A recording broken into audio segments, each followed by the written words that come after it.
presented by Comics.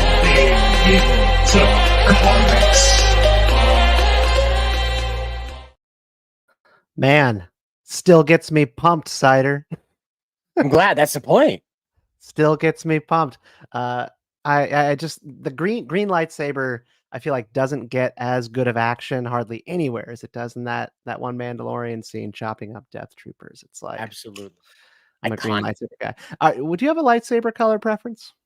I do. I liked Mace Windu's purple one. Okay, you're a purple guy. Yeah, It's just one of those stickouts. Yeah. You just you want to be special, right? Stand out in the crowd in that way. It's really because I know what happened with Sam Jackson and asking for that particular color. That's what gets me. Is like he was just George Lucas was like, yeah, sure, you can have a purple lightsaber. Never done it before. Never mentioned before. Didn't exist before now. But yeah, man, you could have it. if you want me to do this Star Wars stuff, I'm getting a purple lightsaber. George, it's really great, guys, because like it's the dark and the light. You see, so it's purple instead of red, instead of blue. Purple. He was such a deep thinker, but then he was also just incredibly, I want to have a Jar Jar. I want to have a Jar Jar. I like Jar Jar. I like fish people, It's just he was a simple man. There's not enough racism in Star Wars, okay? I need to make sure that I work Jamaicans into this now. Oh boy. All right, so you got us all pumped up. I'm gonna bring us right down with a sad emo intro and into some Star Wars hardcore. This video has been cracking me up. I've been singing it to myself now for days, and so I'm going to now force it upon the Skytalker stream. This is Lost Souls. I don't know who this is. I feel like it's like just a parody YouTube. I don't think it's a real band. But this is their song Childhood Died, about the Star Wars sequels. Hit it. We'll just watch about half of it. It's very well animated. Yeah. Do you like metalcore or screamo or anything? Sure. Yeah, I like all this stuff. I'm a writer. So. Okay. Someone's going to join the stream right when they start screaming and be like, what have I turned into? Exactly. Yep.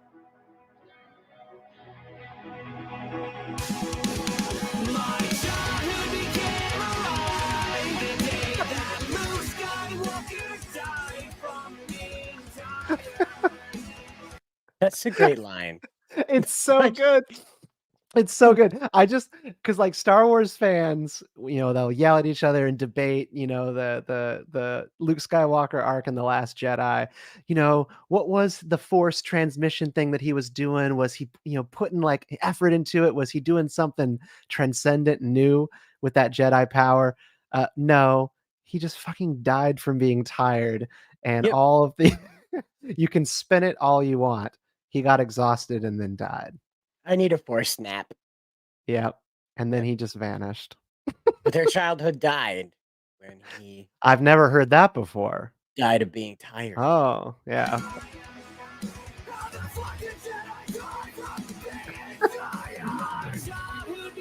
Yoda was tired.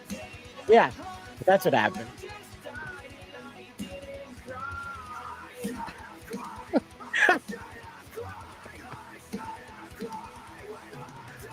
Did you cry when Han died?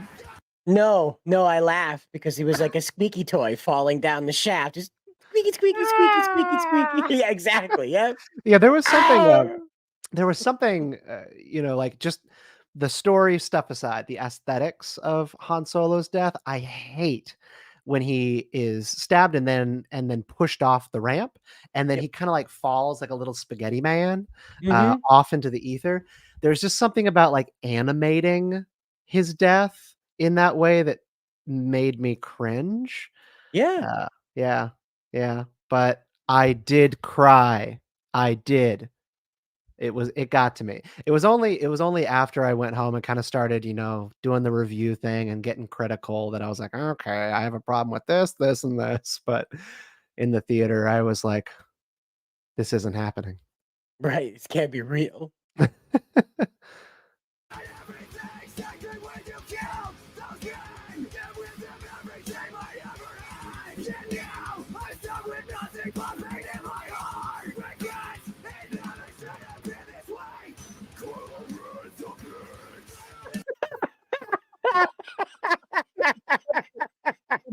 so good.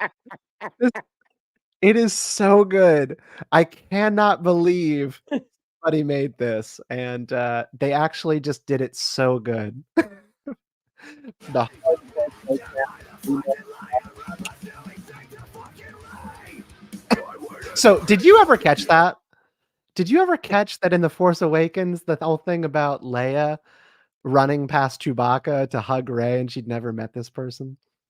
Yeah, yeah. Well, the funny thing is that I wanted to know like what they were going for with Ray and Leia, because I was one of those people trying to figure out like what's going on with the two of them. Like, what's is Ray like a daughter of these people? Or is she related to them? Why is she doing all this? So when that moment happened, I was like, oh, so Yeah. she's like her mom or something. Like they've like force connected or something, Yeah. or you know? And that's Nope. and that's what I thought. I mean, I thought that, like, what was happening in that moment was some sort of familial connection being realized, like, that Yep. she sensed it, right?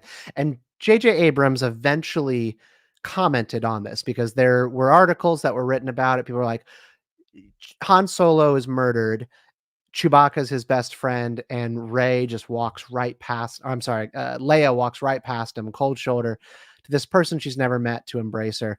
And Mhm. I rationalized it in my head. I was like, "Oh, maybe she's, like, hugging her because, she was like she realized that Rey knew Han and Rey watched him die, but Chewie watched him die too. Yep. Chewie watched him die too." Spent a And lot it more time with Han. and it is actually just outrageous. I'll cop to it. Until I listened to this music video, I never had really thought about this. I had seen it discussed on, like, a YouTube video or 2, but I kinda missed that bit, with The Force Awakens, and now I'm kinda ticked off about it. Well, I want to add another thing to the discussion that's going to act more like guardrails. Just don't go on to fanfiction.net or Archive of Our Own and search Leia, excuse me, Rhea, which is Reila, blue dress. It's not gonna be some There's a kinda hentai whole shit, is it? It is. It's like a whole subgenre of lesbian fiction about Ray and Leia and this blue dress. I have Oh, no idea, no. but there's always a blue dress. Like there's something involving a blue dress between the two of them. It These is freaks. very uncomfortable. These freaks, these misogynists. Yeah, they're trying to pair up Ray and Leia, and so that was part of the fan fiction community tried to explain that they were lesbian lovers, and that's why she Yeah. ditched Chewie. Oh my god. Angelina Serini, I see you, I hear you. Keanu Reeves, a great Darth Revan. Yeah, I for sure. I saw I've seen the Photoshop. Um, I guess that'd be fine. I think the thing about Keanu Reeves, being honest, he looks the part. So when I was playing Knights of the Old Republic way back when, my character, my Revan that I designed was just like that. I mean, long, kind of, strong jawline, darker skin, and then slicked back black hair. And then when that Keanu Reeves thing came out about Darth Revan, I was like, that's my guy. That's the character that I designed. However, I really just don't like in Star Wars when they cast big names. Um, I think that big names bog down and distract people when it comes to Star Wars. I think Mace Windu is a fine example of that. Like, yes, Samuel L. Jackson was great in that role, but you just could never like not laugh about it that Samuel L. Jackson was in Star Wars. Well, And I he's Samuel L. Jackson trying not very hard not to be Samuel L. Jackson. It's Right. just everything they put him in a movie to do leading up to this, he didn't do in this movie. Yeah. I don't in the movie he was in. I don't know if you know that about his performance as Mace Windu, but he'd never played, to my knowledge, a straight character like that who'd been like a mentor hero Yeah. figure, as Mhm. opposed to like some guy who's just like, I'm a thug and I'm angry and I'm gonna talk smack. Now you've Yep. got Sam Jackson like, I do not believe this is wise for our way forward. You know, it's like, what? Uh-huh. Sam? Yep, yep. Let's, do you still got that video up? We can finish it real quick? Absolutely. Oh yeah. Alright, let's finish, Childhood Died.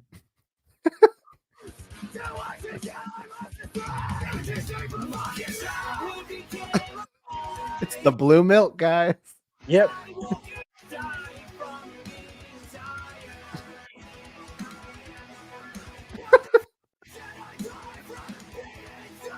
The animation just makes it even funnier.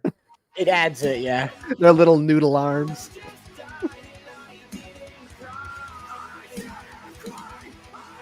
Did you cry? Everyone in the chat, did you cry? Oh, oh. Is it the end? Is it the end? Breakdown. Oh, jeez.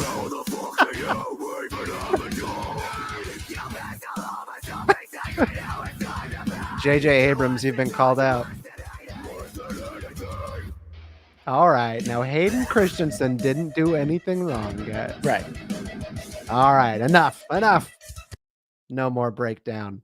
This is just funny as shit. I've been laughing about this song for days now. It came out 9 months ago, but I missed it. They just re-released it on YouTube for some reason, so it's kind of gotten a second life.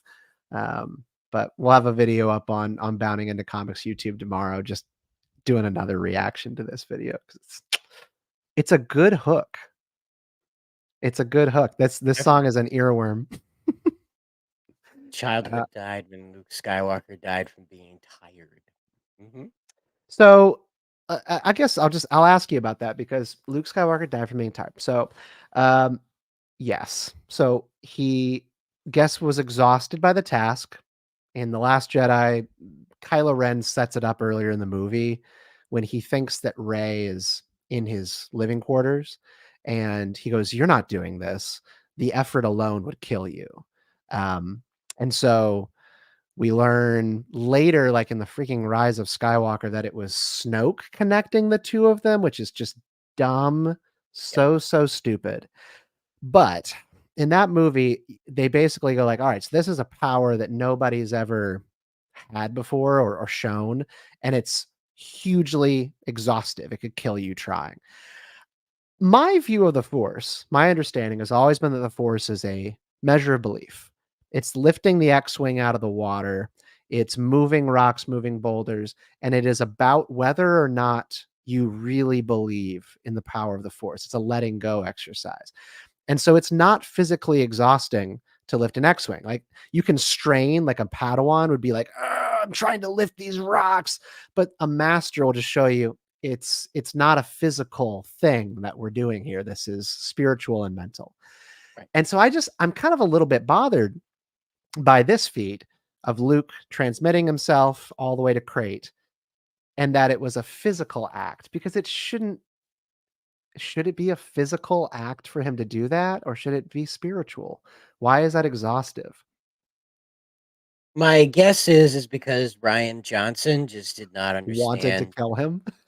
Well, yeah, there's that, but I think he flatly just didn't understand the Force, because he shows we're never really clear what happened with Obi-Wan. So we see what happens with Luke, so we're left to wonder if Obi-Wan Force projected himself on the adventure to the Death Star that ended, or whatever he ended up on, where he got stabbed by Vader and then just poofed, left his robe behind like Luke did, Oh yeah, running around space naked or something, And so he's so it leaves us to kind of wonder, was Obi-Wan doing that? And if Yoda died, where was he astro projecting to? Where was he going? And so you're left to wonder, like, why is Luke the one that bought the big one on this? And that's really what got me. Not so much that he did it, but that he bought the big one with it. Like, of all the things we know Luke can do and we've seen him do, this is what does him in. Furthermore, I didn't like that he was like, my sister, my Padawan, just about everybody I care about. The entire resistance is held up somewhere in a cave, so I'm not gonna personally go there.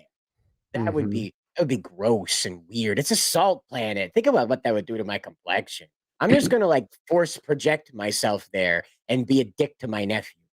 And so I recently, because we did a reaction, like going back through the sequels a couple of weeks ago on Skytalker, and so I rewatched all those movies. What up, boys? Hey, Society reviews. I rewatched all the movies, and I was trying to rationalize and understand like why Luke did the Force projection thing onto Crate. And what I came up with was that Rey tried to get him to go with her, and then she took the Falcon and left. So there was no ship. He has an X-Wing at the bottom of the ocean We've Mhm. seen the X-Wing at the bottom of the ocean. However, that X-Wing was then lifted in The Rise of Skywalker to get Rey off the fucking island. So so if Rey got off the island in the next movie with the same ship, Luke could have done it. And it's just another example of these directors hitting on each other, and dragging the story down. It's like, say whatever you want about the sequels, like, there are ways in which they could at least not contradict each other, like that you have a story that makes sense and you commit to things. And Luke missed his chance to leave with Rey, so therefore, Force transmission maybe was his only card left to play because the X-Wing was busted, and then they unbusted it in a movie later, which Yep. means that it was in vain. That's not cool. Well, it's another example of I didn't do my homework, so this is what I came up with. Hopefully, nobody else did it first and better. And this seems to be the regular thing with Hollywood and these new Star Wars things is that they just don't care about the previous material, that they perceive that this is their run and no one else has ever tried this before. So they don't pay attention. If you ever sometimes you'll hear YouTubers say, I don't watch my own videos. This is kind of like them saying, I don't watch the thing I talk about. So I just make videos about the thing I talk about. This is Ryan Johnson and JJ Abrams saying, I didn't watch Star Wars and I made Star Wars. So that's why they're so inconsistent. One movie it's broke, the next movie it isn't.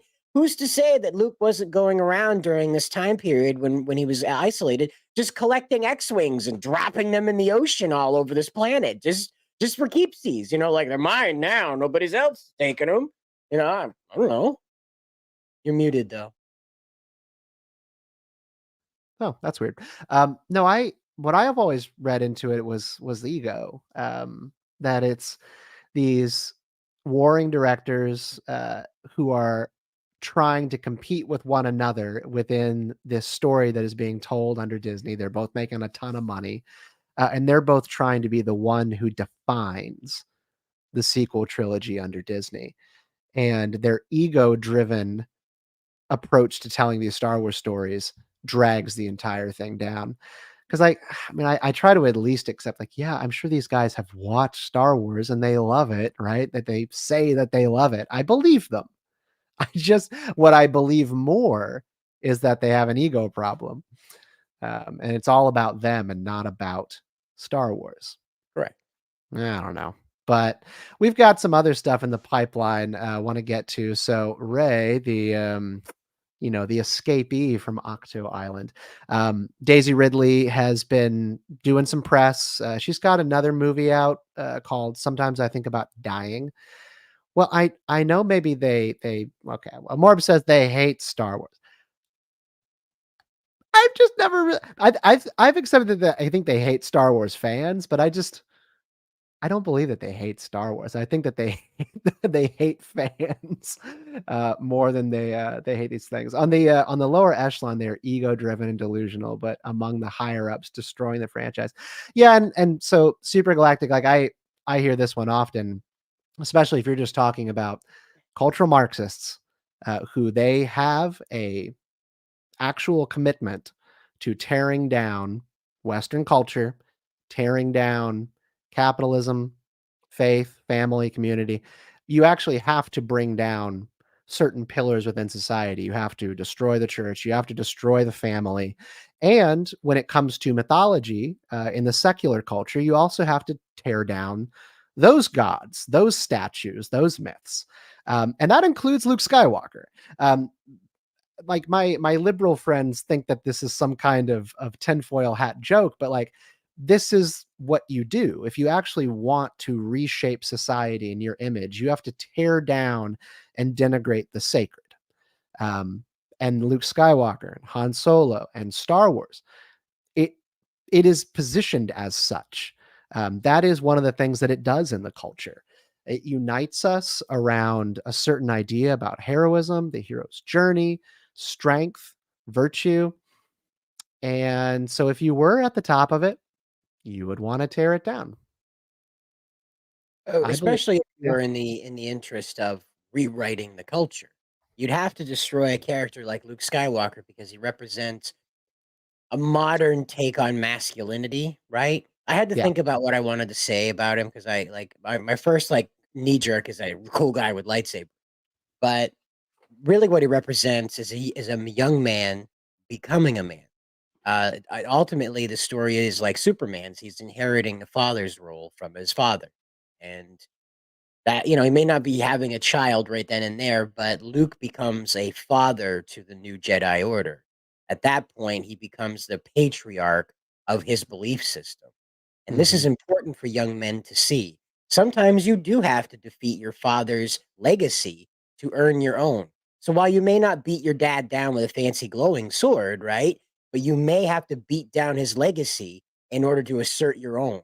And so Luke symbolizes thrusting the mistakes of the past, thrusting what you can't control about the past away and creating your own path forward with what you know is righteous. Young men need to see it. You don't see it in modern media. We get shoved off to the side so that strong female lead can girl boss her way to the bloopers at the end of the credits. Yeah, I mean, that's well put. I do think that what you see in the Luke Skywalker story, it's George Lucas's personal biography and his relationship with his father. It's the same kind of story of George Lucas. He was supposed to work in his dad's departments and tech stores in the 60s, 70s, and he wanted to be a movie maker. His dad loved him, supported him by sending him to school, but was not a believer in what he was doing. And George Lucas, is kind of like a liberal, college Democrat with a Republican businessman father. He was trying to break away. And like Luke Skywalker carries on like that exact same narrative. And that is what Star Wars is about. It is sort of like a making peace and respect with the past, but you actually have to remove the past to make way for what you are going to do next. Gosh, even like I don't have the quote in front of me, but Thomas Jefferson talked about this as well with the Constitution and what he wanted for future Americans. Thomas Jefferson, you want to fact check me on this by pulling up the quote if you want, but he had talked about how we were going to have to, as Americans, continually revisit the Constitution and rethink some of our own commitments. Which, like conservatives, we tend to go to Thomas Jefferson and go, this is our guy. Like this is the guy behind the Declaration of Independence and our values of liberty. But he also believed in generational change, that generations were going to have to carry the torch in their own way and make it or break it. Um, Mitch Ryan, you're saying, remember that Star Wars is about religious reactionaries who are fighting against change. Religious reactionaries who are fighting against change. But who are the religious reactionaries? The Jedi in that context? Well, the Sith and the Jedi are both religious organizations. So I I assume that's probably suppose. what. I suppose. Yep. But you Yeah. have your quote right here. Now you found it. I believe so. Right? Is this it? Yeah, so this is one of them. I'm gonna see if I can find it as well. It's I'm annoyed by it because it's inscribed around the rim of his memorial in Washington D.C. Oh, I'm okay. gonna I'm gonna have to find it. And you're muted again. Mike. All right, there we go. Hmm. Might be like barely plugged in or something. So yeah, we've got the Rey movie, the New Jedi Order movie on the docket. This movie has just been constantly getting talked about, and Daisy Ridley has been doing press for one of her own movies. Sometimes I think about dying.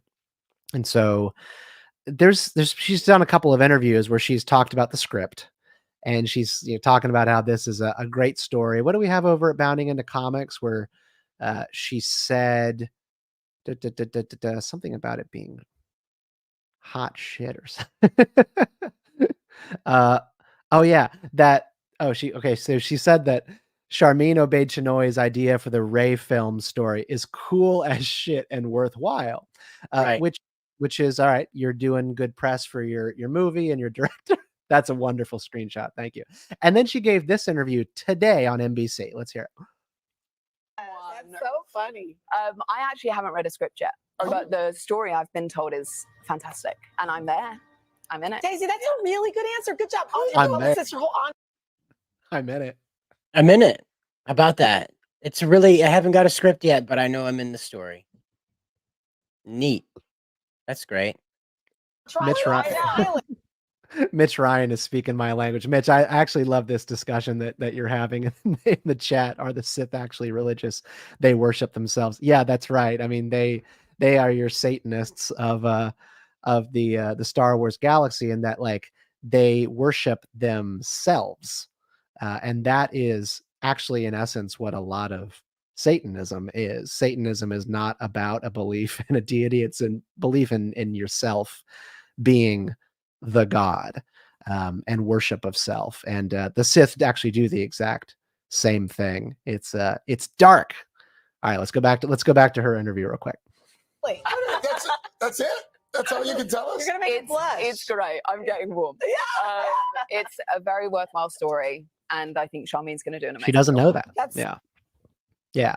So I mean, you can see her. She's doing the diplomatic press tour thing where she's going, yeah, it's going to be great. It's a worthwhile story. I'm in it. That's all I know. Also, it's cool as shit. It's a great story, but I haven't read it. There we go. You just get the worst shots of this. I just want to make sure, all right. We know what we're doing. So we know what's going on here, and that she's playing coy, being diplomatic, and doing the press tour thing. And then they bring up the fans, the awful fans, the misogynists, the men who hate Daisy Ridley and Rey. You can just let it keep playing. I think, I can't remember his name. One of the hosts asked her about it. Yeah, here we go. On the internet about how they don't want a female director. Which seems bizarre because episodes of The Mandalorian were directed by females. I mean, Kathleen Kennedy has been so overseeing dishonest. all of this. So It's so dishonest. They don't want a female Things director. get blown out of proportion. That's and the not what interactions anyone I've ever said. had with people have been nothing but wonderful and supportive. And honestly, the day we announced that I was coming back, She said right here, the Star Wars fans have been nothing but wonderful and supportive. at Celebration last year, you cannot imagine the joy and goodwill in that room. So Yeah, true. I've only ever been embraced, and I think Yeah, everybody was like invited on purpose. That way they'd seal clap whenever whatever happened. They didn't even have to put up an applause sign. They just wait. Come on. Have you ever been to Star Wars Celebration? Of course not. I live in Maine. Well, they have airplane We're gonna make it cider. Yeah, right. Well, we haven't heard about them up here. people. You take a little Tell us more about the steamboat. film itself. Right. Well, here's another film, Magpie. It's a film that you conceptualized in your husband. I don't want to hear about What is Magpie. that like? When you're working closely with somebody. Shut it down. Shut it who you down. Love. Oh my gosh. So Al Roker. again, she's being diplomatic and doing the thing. There's a little bit of evidence here. And again, my day job is PR. I try not to be like conspiratorial about it, but you can see how much she's hedging, and that she has clearly been told to play it cool. They mentioned when she said, in response to the script questions, they said, your publicists over there are smiling, you're doing a good job, which Right. is how this works. Your handlers, your publicists, your PR people are on the side. They coach you.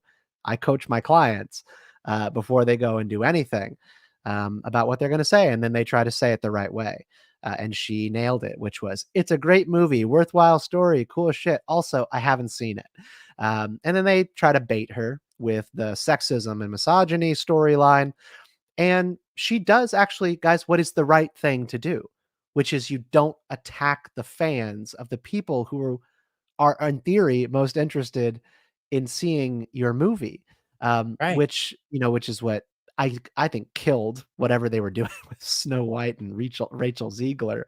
And you've seen this on and off again with Star Wars actors and different storytellers, fighting fans in the comments section, attacking them on Twitter. This is what a person who wants to have a career in Hollywood does, and someone who would like to have a good franchise career does, is they don't attack the fans. And I will defend the Star Wars Celebration thing. Star Wars Celebration is friends, it's families, it's people and their kids. and it's a bunch of flunky journalists. But those rooms are filled with people like me who just like want to go and raise a lightsaber in the air and hurrah at the next trailer. I believe that very strongly, and those people are good to her. There are a lot of Star Wars fans who love this woman, and there's a lot of Star Wars fans who loved Rose Tico and Finn and Jar Jar Binks, but you don't hear about those people. You don't hear about the people who love these characters and go and pay hundreds of dollars for their autographs and fund their exorbitant lifestyles by taking photos with them at Comic-Con. People do love Daisy Ridley. They loved Fenn. They loved Poe Dameron and Oscar Isaac and everybody. And it's just wrong. It's wrong and it's malicious when any of these actors attack the fans because they get crap on Instagram or Twitter. It's just not, it's not representative, and it's false. It's like this small little sliver of self-selecting people who like to talk shit and go after different actors. And that's not representative of a fan base. We do have Kate J saying Rachel ought to get Daisy's PR rep. Yeah. Yeah, no kidding. But Mitch No Ryan kidding. hits it on the head here. This is what a lot of people I've run into say, is that they don't have any real animosity towards Daisy. It's the character that is contentious. A lot of the guys I talk to don't mind what Rey is supposed to like be, what she was intended to be, like the successor. They have a problem with how that was executed. So I believe Daisy when she says nobody has a problem with her as an actress, as a person. You know, she didn't say that Rey is the most celebrated character in Hollywood, and I think that was on purpose. You know, that she didn't. Yeah. It The hinted her thing that I am character. always making fun of, like with Finn, and John Boyega, is that Finn and John Boyega is a great actor. And for some reason, they only had this guy running around screaming, Ray! Ray! Ray! It's like you screwed this guy, and you screw a lot of your actors when you give them rubbish scripts. We saw this with the prequels, which, you know, I love those movies. Those movies are precious to me, but boy, I mean, just the writing, you know, not great. And yeah, the Rey character, there's really nothing fundamentally wrong with how Daisy Ridley acted. She was great. But there's only so much you can do with, you know, the girl boss archetype who doesn't need anybody or need anything. She knows how to do everything, all that stuff. So I guess Han Solo taught her how to turn the safety off on the gun. So that's good. Yeah. She, as a girl, she would have never have known that. You know, obviously. As a girl. As a girl, she would have never have known that, obviously. My daughter knows how to turn the safety off. That's the on joke. anything. That's the joke, though. Like, of all the things that Rey can do, like she bypassed the compressor, whatever that means. Right. But she can't figure out how to turn safety off on a gun. That was the most like, she's a girl, guys. She's a girl. She doesn't know how to work guns, guys. She's a girl. That was funny. the most I remember egregious. I remember the gun control people talking about this on Twitter, and there were a couple of articles written about this, about Star Wars had like a gun safety message in The Force Awakens by having the first gun that we've ever seen in Star Wars with a safety on it. Right? Trash. Because Trash. when you're out in space, you know, in your spaceship, the first thing you think of is the safety off on my blaster. Maybe that's what happened with those stormtroopers, right? We know it's a lens alignment. We were told in some extended universe piece that it was a lens alignment with blasters, but maybe they had their safety on. And much like the Star Trek blasters have a stun function, maybe when the safety's on, you just can't hit anything. You know, with the Star Wars blasters, you can't hit anything. It just shoots all around the target. Maybe that's right. But yeah, so Daisy Ridley is just kind of doing the Star Wars thing, going out there, doing all of her interviews for Sometimes I Think About Dying. Anything else you got to say about this press tour? It seems like she's kind of saying the same thing everywhere and trying to put out the Charmin Obaid Chinoy fire. I just have to say, it must be extremely annoying for Daisy to be doing these separate projects, right? And to be very excited about it, and everyone being like, that's really great, honey. How about Star Wars? You know, that's got to be so That's true. annoying to put No, like it's gotta 8 be months of horrible. your Yeah. life into that, and then to be like, "That's really great that you're doing this thing, but what about the lightsabers?" You know, Yeah. it's got to be really a drag, man. It has to be, and it's one of those things where I go, yes, as an actor, that probably is incredibly patronizing and just incredibly annoying. I think nobody has expressed that more clearly than Adam Driver, who has really run very quickly away from his work in Star Wars before it became kind of where his career died. And he's had a wonderful run since Star Wars ended for him, and he seems very eager to leave it behind. I would be shocked if that guy is ever at Comic-Con booths taking pictures. I would be surprised. He seems to be ready to distance himself, but at the same time, I also have no sympathy for these people. This is total dream job, right? Just total dream job. So like, boo hoo, someone asked you about your Star Wars movie again. Yeah, you should be grateful. All of them should be grateful. Well, And and we she's and we been saw told. that. Yeah, Go go ahead. ahead. I was going to say she's been told what to say about this. We heard her say back in this interview that there is no script, but I've read the story. So what's that? What is that?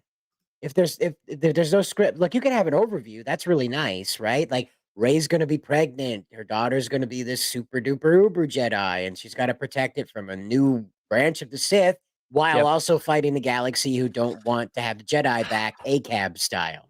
So it's like, what are you gonna do, right? Like, so she's saying that she likes this story, but there is no script for it. So what we're hearing is, I like what I've heard at meetings. I like what I've been told I'm going to do. Because if we know about anything about Disney Star Wars, they don't want any input outside of their allotted creative team. This Yeah. is what Mark Hamill admitted to us about Luke Skywalker. He tried Mhm. to talk to Ryan, but Ryan's orders were, "This is how it works, old man." Yeah, more or less. These are actors. Some of these actors, they just go to work and then they go home and they are not invested. They're not invested. They don't care. Harrison Ford, very notably, he had a feedback process with George Lucas throughout making those movies. He was very involved. And I think that's because George Lucas was an upstart and he needed that Harrison Ford image and cockiness and swagger on his set, elevating those movies. And Harrison Ford knew that he had the ability to fiddle with the scripts. He had the ability to do that. Now Star Wars is being made by the machine, and it's not a feedback process. There's not going to be improvisation. And Daisy Ridley is a career actor. Now, so is Harrison Ford. He just has a different approach to it. I love how Harrison Ford has spent his entire career kind of playing like too cool for this shit about Star Yep. Wars. And he, goes on late night shows, acts like he doesn't care, as dry as possible. But then when you get him in front of a camera to talk about how Star Wars changed his career, he's has nothing but love for George Lucas, for these movies, and for the fans who helped make him the biggest star in the world. And I think that's the best way to do it.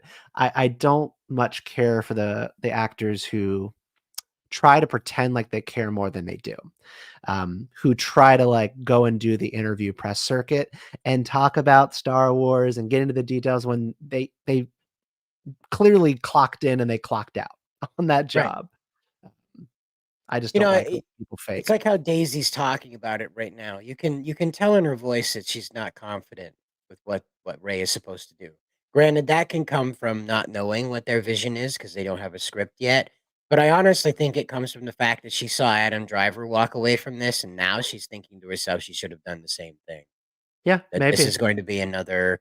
I think this is going to be another one of those career killers. If you remember, excuse me, Harrison Ford talking about this, that it nearly destroyed his career. We didn't see Carrie Fisher show up in too much Nope. after Star Nope. Wars, and Mark Hamill ended up being a voice actor following this because of what it did to him. It's So, true. No, it's it, true. Yeah, I mean, only yeah, a couple people make it out of Star Wars alive.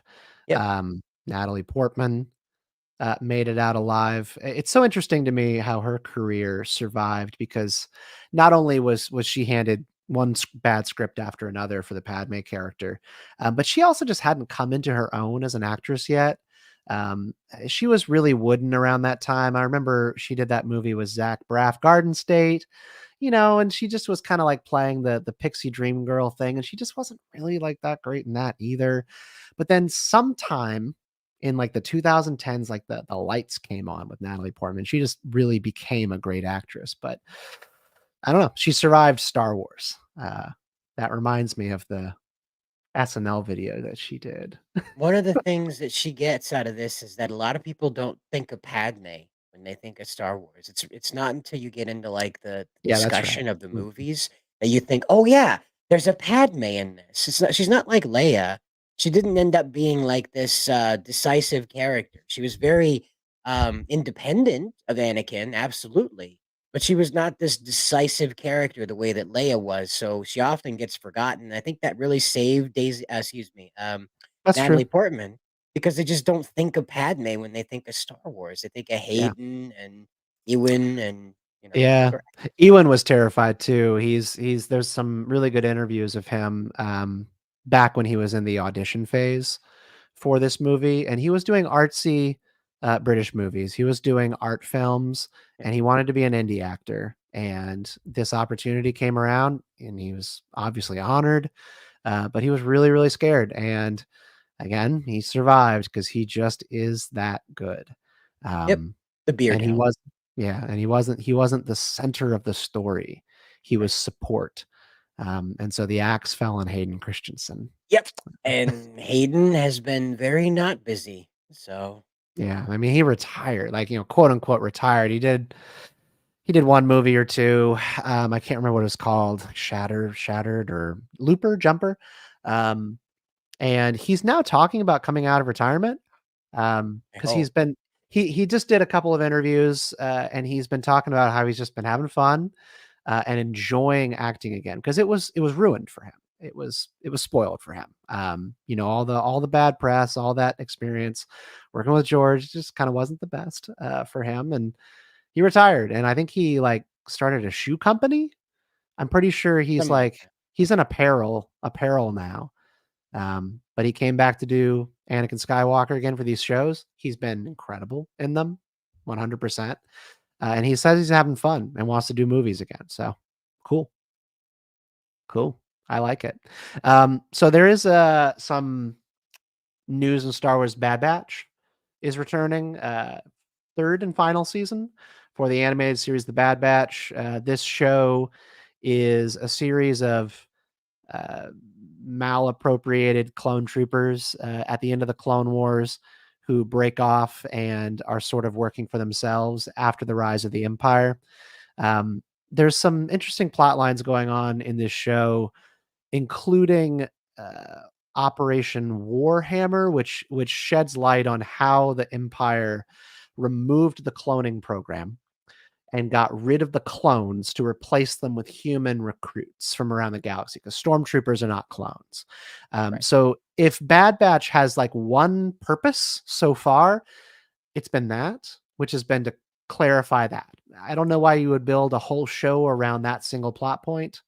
A book or a comic would do, but that's fine. So let's watch the trailer here. I have not seen it yet, so this is live reaction for me. Hold on! We've got troopers up top. We're running out of road!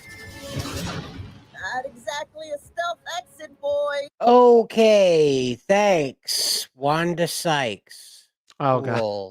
god. Oh yeah, that is Wanda That Sykes. ripped me right out of this trailer. It grabbed me by the neck and ripped me right out of the trailer with Wanda Sykes. Get back in your Come on. seat, Cider. Get back in your seat. Let's move! Endure.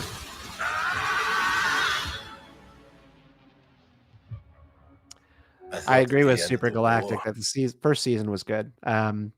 First season was a pretty solid show. Second was a little weird, but anyways, keep it rolling. Would mean an end to losing more of our brothers. Our brothers. I was wrong. We can't just walk away. Not with the Empire imprisoning the kid.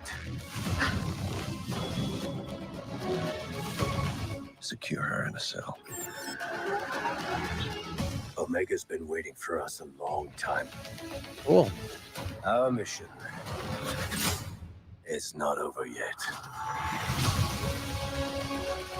There is nothing of greater importance to secure the future of Good. this empire. So right there, with the Emperor walking down his row of stormtroopers, one of the cool things that has been in the Bad Batch is that they have canonized and brought in those clone troopers from the old video game, the Republic Commando troops with the blue visors there. They're, they were just sort of an iteration of clone troopers that were in the Commando game during the prequel era. Gosh, I think it was like PlayStation or early Xbox game. I did have it, did play it a bunch, but they've brought them back and just put them into this show in, I think, a tasteful way. But I will admit that sometimes I get a little bit tired of all the variations of stormtroopers. I'm like, how many are there, guys? I thought we just had a standard uniform here. Yeah. Anyway. Secure the future of this empire. Whatever is needed to accomplish this goal, you will have it.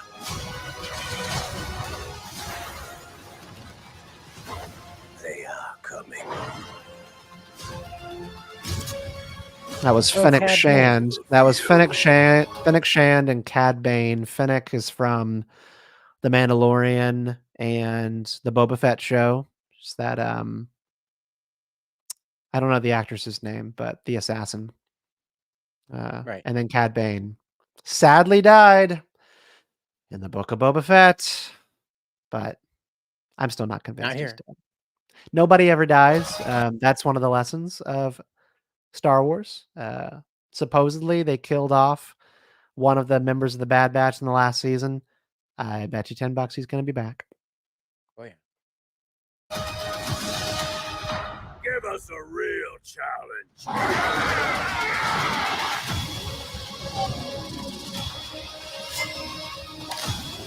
Everyone down! We're not big on following orders.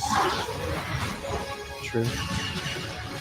I wasn't planning on killing you, but you're making it very tempting. Not again. All right, so that one has that's been getting a lot of play. So Asajj Ventress, alive, yellow lightsaber, got the nice little shaved side cut. Going back, getting some hair because everybody's got the shaved side haircut these days. So I'm a little bit behind. If anybody in chat wants to help me out with this, I know there's been a lot of chatter about Asajj Ventress and a possible retcon here, that she was killed in the Dark Disciple book, died in the arms of Obi-Wan Kenobi. I watched Asajj Ventress throughout the Clone Wars series. I don't remember how her story ended, but what I've seen all over the entertainment sphere is that she was killed in one of the books, and that she was put to rest. So this is another, she's back. Yeah, I don't really feel one way or another about it. They have retconned a couple of things from the Ahsoka novels that have come out even under Disney's management. So it just kind of seems that the authors will write stuff, and then at the end of the day, Filoni, Favreau, and the crew will go back and change whatever they want. Tale as old as time, as far as I'm concerned. I don't like get mad about certain retcons because it just, when are they not retconning stuff? It's just constant. In every franchise, there's always somebody fiddling with the rules. This is just why I don't like going into the past and telling stories about the past. The prequels were a bit uncomfortable for me as a concept because we know what happens to Vader. So we know what happens to Anakin. There's no real rooting for him. You know what happens. You know that he gives in to evil. You know that he goes on and becomes one of the worst creatures. So I wouldn't even say a villain. He's just like an agent of destruction across the galaxy until Luke comes and beats the robot pants off of him. and we just we just I just couldn't get into it. I wanted to. It was really like a very dynamic story, but like every corner, it was reminding me that this kid turns into Vader. This guy grows up to be Vader. Any minute now, he's going to need a torso light bright. It's it's one of those things that I just don't. That's why I don't like this. I don't like the Bad Batch. I didn't like the Clone Wars cartoon because it goes back and it tries to expand on this stuff, which obviously is going to ruin the original trilogy. How do you explain Ahsoka now? They don't bring up Ahsoka when Obi-Wan and Vader are fighting each other. Like, that would have been something that came up before Vader, like, ghosted Obi-Wan, but it didn't because it didn't exist at the time, and that's a huge problem for me. Yeah, I won't quibble with that. I think that you can expand the universe. I think you can expand the galaxy, add characters, and then it always comes up against the original text. Like you said, 1977. I mean, at this point, if I recall, like there was a reason he was calling him Darth. I believe when Obi-Wan in the original Star Wars was calling him Darth, like he was like saying that like as a first name. Right, like Um, Garth with a D. yeah, Yes. yeah. Darth Vader. Yeah. Yeah, I mean, he was Darth Vader. It wasn't like a Sith title. Right. He also was not Luke's father. So again, it's just, everything is always changing with the context of watching these movies, and it makes it weird. It makes Right. it very, very strange, especially like with the Obi-Wan Kenobi show and them having another confrontation. And then now the context of when I last left you, I was but a learner. Now I'm a master. Now it's different. It's not Mustafar. It's the weird planet in Kenobi, Right. and you kind of just go, for what? For what purpose are we doing this? Exactly. Content. I ask, like, Disney was all about this and when I was growing up. If it existed in their pool of franchises, you either got a cartoon, a live action show, or a video game. It was crazy. All these old 70s B movies that they had bought up somehow got a whole bunch of cartoons in the late 90s, early 2000s. They had no Mhm. idea what to do with all their properties.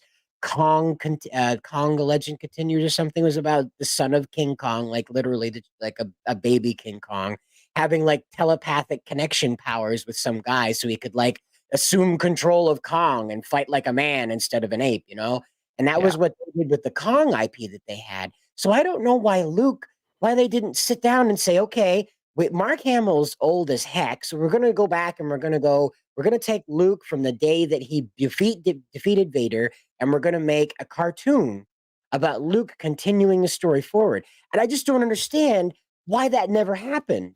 They never made a cartoon, they never made a movie, and never even made like a stab at the Power Rangers concept of a live action weekly show that had a PSA wrapped in it. They never said, Mark Hamill, come back and play Luke after you kill Vader until Disney got a hold of it. After you defeat Vader. Well, he did kill Vader, really. Spiritually killed Vader. Yeah. We never got that. The only solution even Lucas could come up with was, well, we gotta go back and we gotta tell how Vader became Vader. Instead of saying, like, this is what the light could do. It's not like there Yeah. was conflict, so I just don't understand where the decision was. Yeah, well, we have an obsession with trying to make villains relatable. This is sort of one of the cultural tales of American media since at least the 90s, and it really picked up in the 2000s after 9/11 and the war on terror, and then the war in Iraq. Is American culture swung broadly in the direction of, we always want to try to understand, why are the terrorists terrorists? Why are the bad guys bad? Well, maybe they're not such bad guys. Maybe people are misunderstood. George Lucas was absolutely like part of the problem with that. Just his political viewpoints and his positions. He's a person who thinks like that, and it's really taken over Hollywood and gotten I think our culture to a point where we cannot tell right from wrong anymore, and when we can't tell who the bad guys are. And I'm not saying like that is a dunk on the prequels. The prequels were my Star Wars movies growing up. I love those movies. But it is like a symptom of sort of a spiritual sickness where you always want to know what's underneath the villain? Maybe he's not such a bad guy. And you can Well, and make this is this is the thing right now, right? Is that I've been listening to Mike Barron and Chuck Dixon talk about what's going on in Hollywood and basically entertainment in America right now. And we're arriving back in the 80s when they're making action movies and horror movies. And I can't help but feel like Star Wars is getting a bite of that with the Disney thing, that they're seeing this tilt toward that 80s Punisher style hero that doesn't care where you came from. It doesn't care that you saw your parents murdered in front of you and now you've become an evil mobster destroying the city. No, Mhm. this hero is just going to wipe you out because you're an evil mobster destroying the city. It doesn't matter where you came from, what your story is. And I half wonder if maybe this is trying to channel that by painting the Emperor in a completely dark light.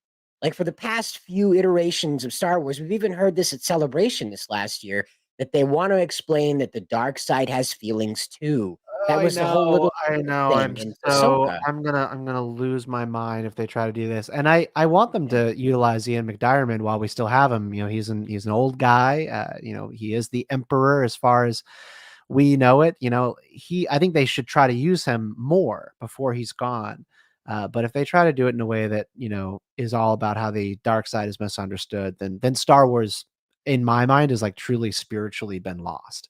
Well, here's what you're going to see, and I already when they mentioned that that Sharmeen Obaid is looking at Plagueis, trying to explain going through the vehicle of Really? Plagueis to explain where Rey is Oh now. Yeah, God, please and no. so what you will see is Plagueis like physically abusing Palpatine or whatever his Sith name was. I forget now. Mhm. Sidious. You'll see Plagueis physically abusing Sidious. You'll probably see Sidious being bisexual or something, and then Plagueis. What?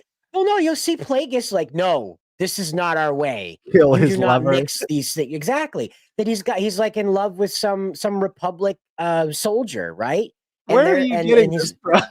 well, I'm just trying to I'm trying to think how they're gonna meet the audience's expectation that Yeah. they've built. So they've got to make Palpatine a sympathetic character. So they'll draw in the sex angle to make him so desperate and isolated. Because remember, he doesn't talk to Anakin about loving Padme ever. He just Uh-huh. tells him that he has to protect her. He doesn't mention love, doesn't mention passion, he doesn't mention any of it. He I just says need he to has revisit to. the Plagueis novels because there's a little bit in there about Palpatine and kind of how he views sex and romance. He's like a stone cold killer. Like Right. he's not interested. He's not. But they don't care about that. Yeah, I know. And I remember that they really kind of built him in that book.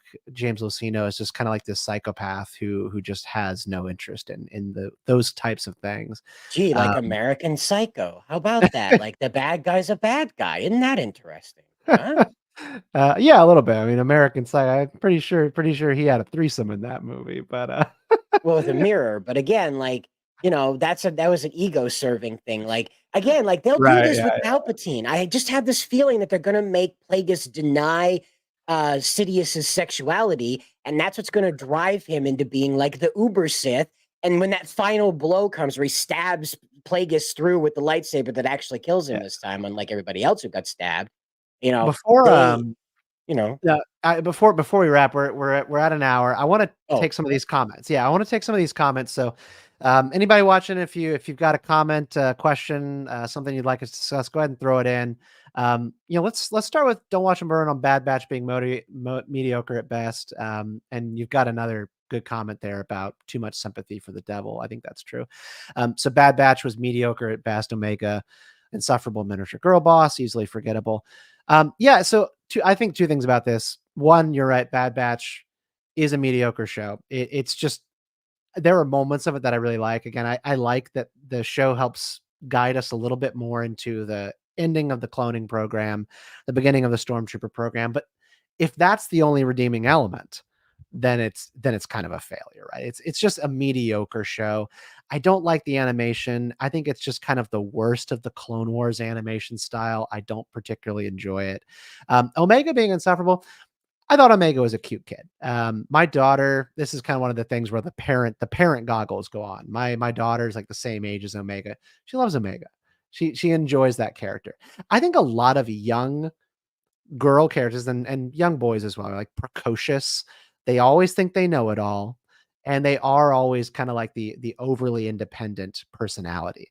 And then they always run up against reality. They always run up against, oh, I'm a precocious 12-year-old. I think I know everything about the world. Oh, I actually don't. I don't know how to defend myself. I don't understand politics. I don't understand how the world works.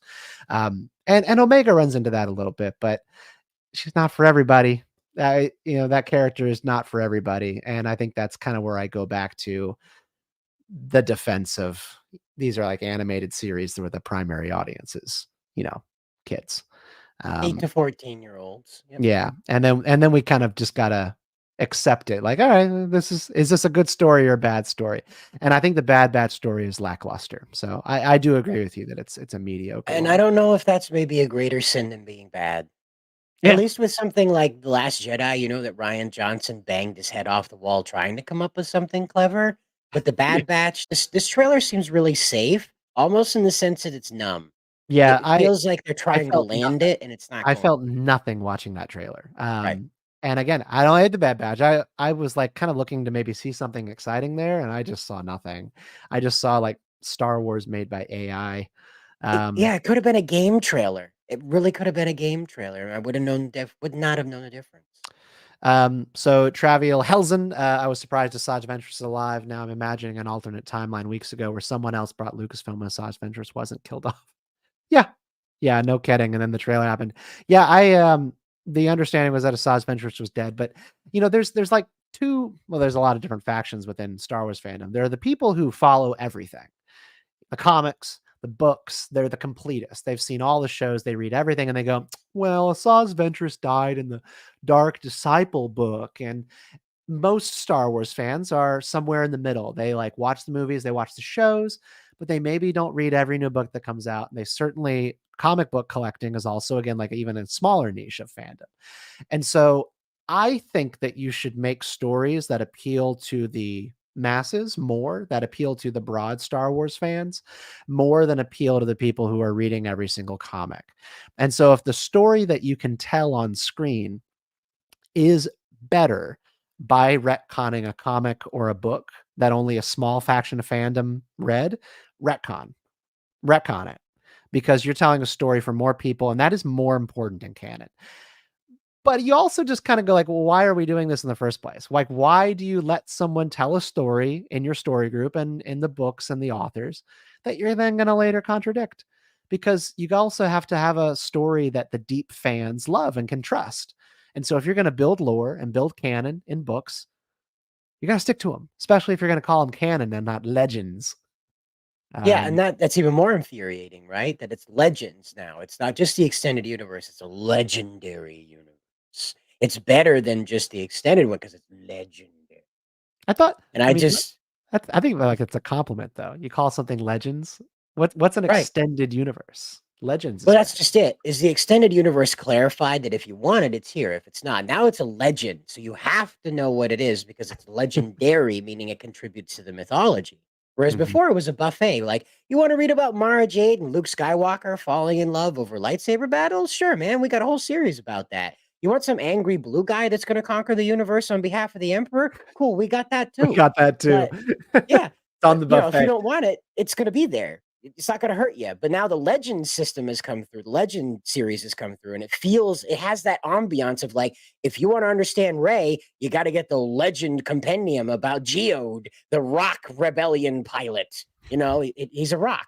He's just a rock. You mentioned Mara Jade. Mara Jade, Shannon McRandall, might be joining us on Skytalker here either next week or the week after that.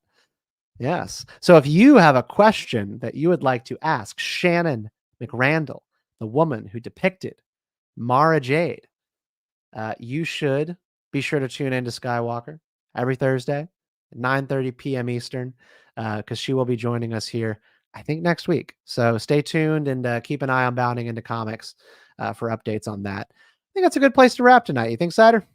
Yeah, I think we covered it. Yep. All Look right. forward to cool as shit Daisy Ridley movie, according to her. Cool as shit. The force is strong. Y'all, thanks for checking out Skytalker tonight and following Bound in Comics. I'm Stephen Kent. You can find me on Twitter at StephenKentX. Cider, you just at Cider? You got a name? Yeah, at Cider. Yep, I'm just over there. And make sure to check out the Bounding into Comics YouTube channel tomorrow because Steven's reaction to that music video we watched will be available tomorrow morning. All right. Good night, everyone. Bye. Later.